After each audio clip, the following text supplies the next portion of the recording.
What's going on, guys? Welcome back into the channel. In today's video, we're going to be discussing some of the details of what affects MVP races within Madden 22 specifically. In past years, there have been slightly different factors that affect your ability to win the MVP title within a Madden franchise. However, now that we've gotten to Madden 22 and we've had significant amount of time to play the game, I've noticed, and many other people have noticed, that there are different ways to win MVP this year that aren't necessarily consistent with prior years. For example, here in my Bengals franchise with a couple of my friends, Patrick Mahomes won the MVP in the prior year in 2021, and many of us believed that that was a bit of a steal in comparison to the other quarterbacks that he was going up against. So in today's video, we're going to do some stat review on who actually had better stats in those seasons, and we're going to discuss the specific factors that determine whether a player is going to win the MVP award or not. So, moving myself up to the top corner of the screen now so we can get a good look at a player's entire stat sheet here. In that season, Patrick Mahomes threw for 5,139 yards, 49 touchdowns, 5 interceptions, a 125.5 passer rating, as well as a 72% completion rating. So there are very strong numbers here, certainly deserving of an MVP award. However, the other thing to note here is in that season, he had 197 yards and 1 rushing touchdown. In comparison, however, we're going to take a look at Joe Burrow's stats. Joe Burrow in the very same season passed for 5,103 yards, 63 touchdowns, and 19 interceptions, a 119.3 passer rating, and a 65% completion rating. He also added on 252 yards rushing and 2 rushing touchdowns. So from a sheer volume perspective, Joe Burrow actually had the better season, having 65 total touchdowns, breaking the passing touchdown record, and only throwing 19 interceptions, although their yardage totals were very similar. The very quick deduction here from the comparison of these statistics, first and foremost, is that breaking a record in Madden now does not necessarily affect your MVP bid as much as it did in the past. In past years, if you broke the passing touchdown record and another quarterback did not, that would set your quarterback over the edge and more often than not grant you that MVP award. Or if you threw the passing yardage record, or any type of record for that matter, you would have a very strong bid to win the MVP. However, I believe Joe Burrow actually finished third in MVP voting in this season, even though he threw the first most amount of touchdowns, breaking the record, and Mahomes was second in number of touchdowns thrown, and the person that finished in between those two simply had a very solid season but didn't throw as many touchdowns as either of those players. So it is pretty interesting to see how the stats actually influence whether a player can win MVP or not. Now let's go ahead and look at the current year and see how things stand.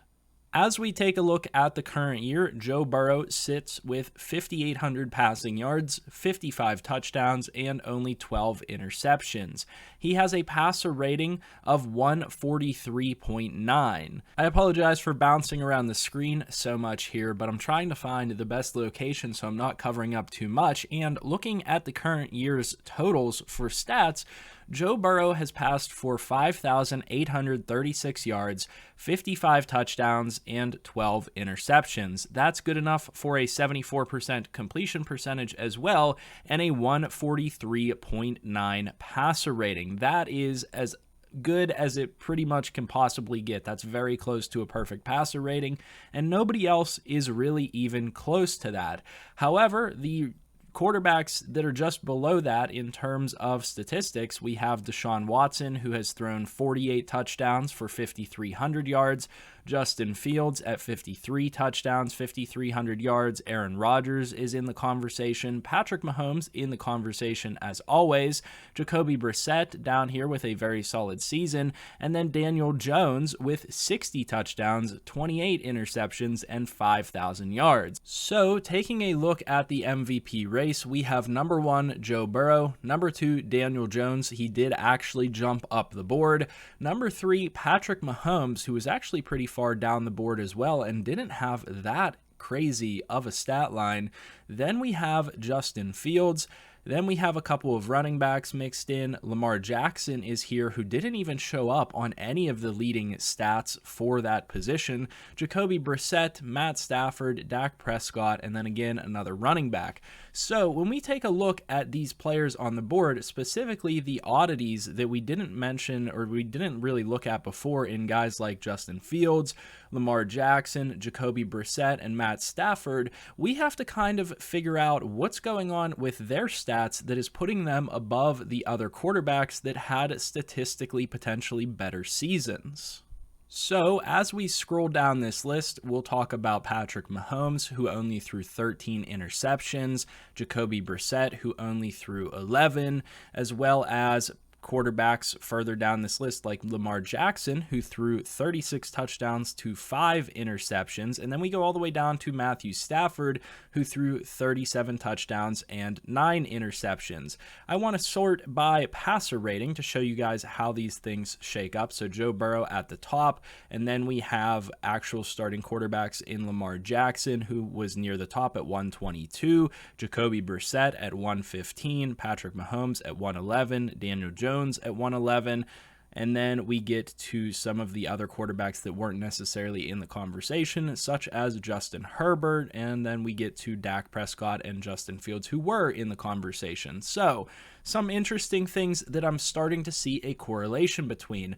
Number 1, your passer rating is going to have a heavy correlation between you winning the MVP and your stat line. So if you have a very high passer rating, chances are pretty good that you're going to be in the conversation for MVP. And both of these seasons, the quarterback with the higher passer rating is the quarterback that won the MVP award. However, the other thing that I am starting to notice is that throwing a lot of interceptions is actually what hampers the ability of a lot of quarterbacks to be in the MVP race. And while we're talking about quarterbacks here today, I don't want to forget about the fact that there are other positions that can technically win the award, such as running back or wide receiver, or maybe even a defensive player that has a crazy season.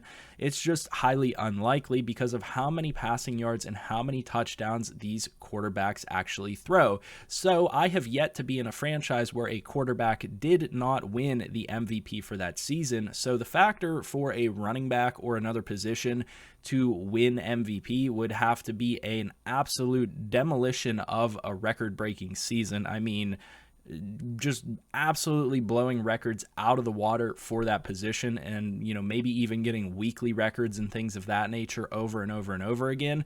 So you do have to factor that into account, that other positions could win the MVP award, but we're mainly talking about quarterbacks here because this is a conversation that has come up in my leagues recently with certain quarterbacks winning the award that we didn't necessarily feel deserved the award. For example, in the prior year we talked about Joe Burrow. Most of us in the league felt that he should have won the MVP award, but Mahomes took that award over him. So moving right along to my second league that I'm in right now, we had a conversation about why a player won MVP in this league, and this one is very interesting as well. You consider Jalen Hurts and multiple other quarterbacks broke the passing yardage record, and Jalen Hurts tied the passing touchdown record. So we have Jalen Hurts up at the top here with 55 touchdowns, almost 6,000 yards. Trevor Lawrence, who was my quarterback at 5,900 yards, 49 touchdowns. And then you have guys like Deshaun Watson, Baker Mayfield, similar stat lines, a ton of interceptions for a guy like Baker Mayfield. Dak Prescott's up here, Josh Allen's up here, and then you just keep going down and seeing what's going on here.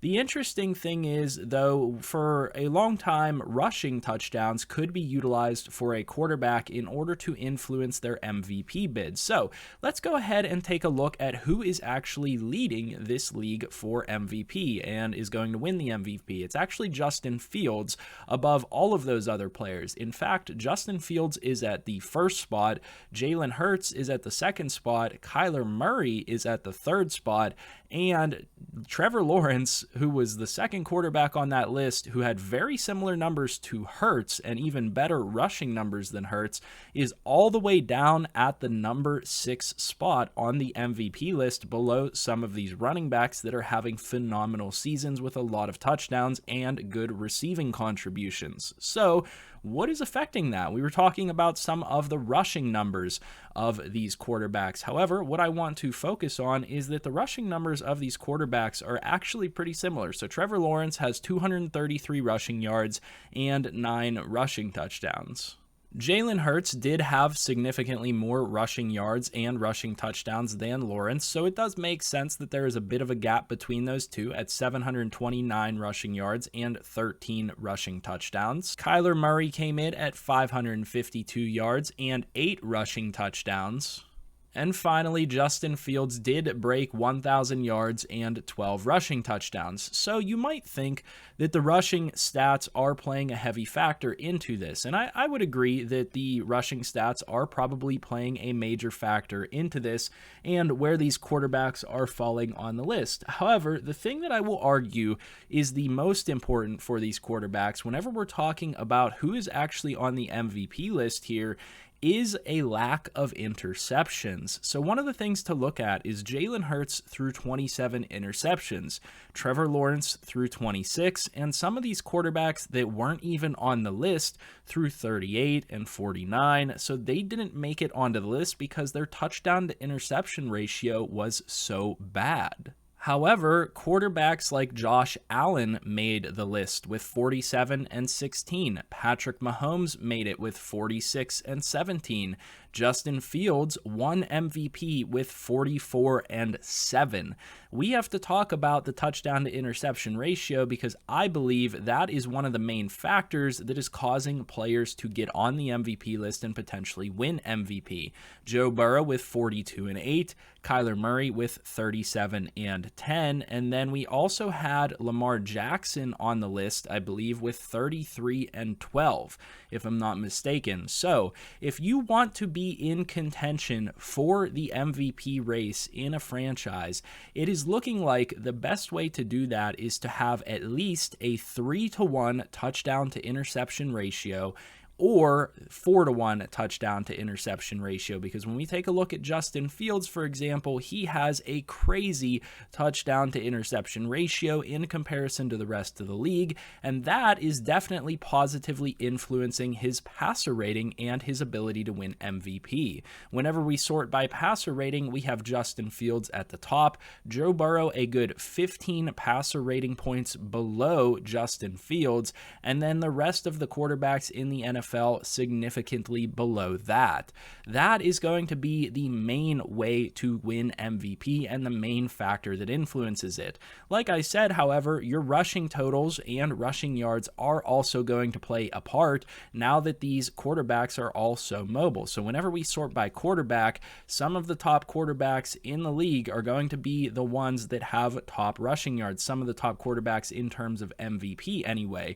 We're talking about Justin Fields, who had 1,000 yards. We also said Kyler Murray, who had 552.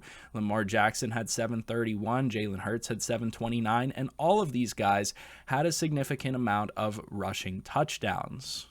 The other stat that I do want to quickly make a note of is fumbling for quarterbacks. So, since these quarterbacks are going to be mobile, and that's going to be a significant part of the MVP race, we also want to take a look at their fumble stats. We see here that Kyler Murray only had 0 fumbles on the season. Lamar Jackson had 0 fumbles on the season. Meanwhile, Jalen Hurts had 9 and Justin Fields had 6. So your fumble stats are also going to factor into how you played as a quarterback and factor into your ability to win the MVP race.